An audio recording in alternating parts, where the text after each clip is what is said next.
आळंदी ते पंढरपूर जाणारा हा वैष्णवांचा महामेळा आणि या वैष्णवांच्या महामेळाचा महापूर पंढरीच्या विठुरायाशी भेटण्यासाठी जात असताना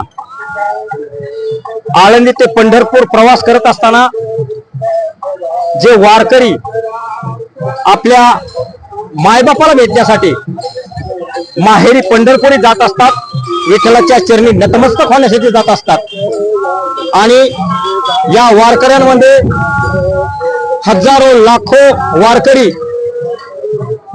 इंजिनियर्स असतील, डॉक्टर्स असतील, शासकीय अधिकारी असतील, त्याचप्रमाणे कमिशनर साहेब असतील, हे आपल्या तन मन आणि धनाने वारीमध्ये वारकऱ्यांच्या समेत माऊलींच्या बरोबर पंढरीची वारी करत असताना आपल्याला दिसत असतात।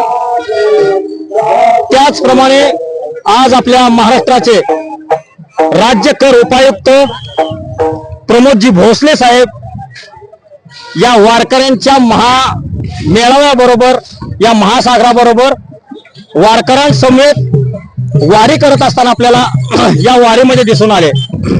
आज त्यांच्याशी आपण सविस्तर चर्चा करूया की या वारीमध्ये तुम्ही पायी वारी करत असताना तुम्हाला कशा प्रकारचा इथे हा अनुभव आला आणि तुम्हाला ही वारी सर का करावीशी वाटली? प्रथमतः सर्व माऊलींना माझ्याकडून आणि माझ्या विभागाकडून शुभेच्छा।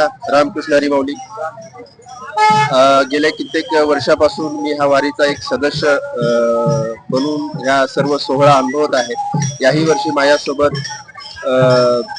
प्रल्हाद रोडे साहेब जे उपसचिव आहेत आणि खाजगी सचिव आहेत, माननीय मंत्री महोदय बसरुद्दीन यांचे, त्याचप्रमाणे पवार साहेब आहेत या ठिकाणी, निवृत्त कमिशनर महापालिका आणि इतर आमचे काही मित्र आता जे सोबत नाही आहेत पण ह्या वारीमध्ये मागापुढे चालत आहेत। तर दरवर्षी आम्ही ह्या वारीचा एक भाग बनून जात असतो। एक महाराष्ट्राची सांस्कृतिक परंपरा जी आहे त्या परंपरेचा एक भाग होताना मला व्यक्तिशः आम्हा सर्वांना खूप आनंद होत आहे। हे सगळं बघितल्याच्या नंतर, हा सोहळा अनुभवल्याच्या नंतर की महाराष्ट्र देशाची आपली जी परंपरा आहे, ही वारकरी संप्रदायाची जी परंपरा आहे, जी परंपरा समानतेच्या आणि समतेच्या पायावर आधारित आहे, ती किती उज्ज्वल आहे आणि आपल्या सर्वांना ती किती आपल्या सगळ्यांच्या हृदयाच्या एकदम जवळ आहे आणि सगळ्यांना किती हवी विषय आहे हे ह्याचा अनुभव घेतल्याच्या नंतर आपल्या सगळ्यांना ते जाणवतं आणि खरोखर खूप आनंद होत आहे।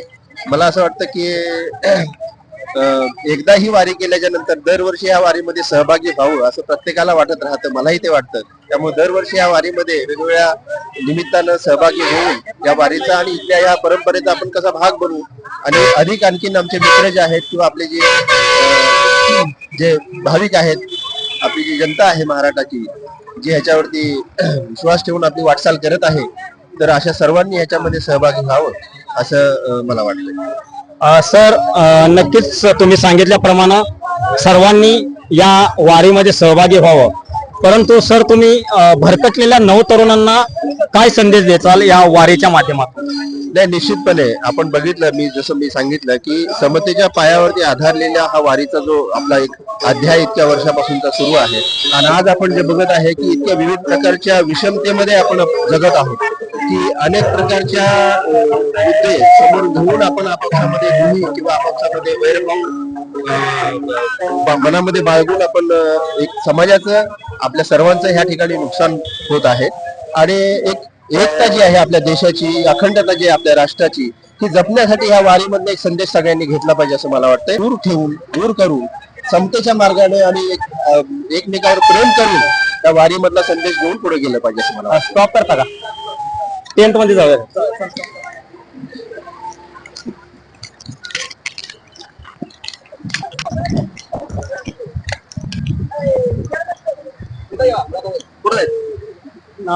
इथं जाऊ की आतमध्ये?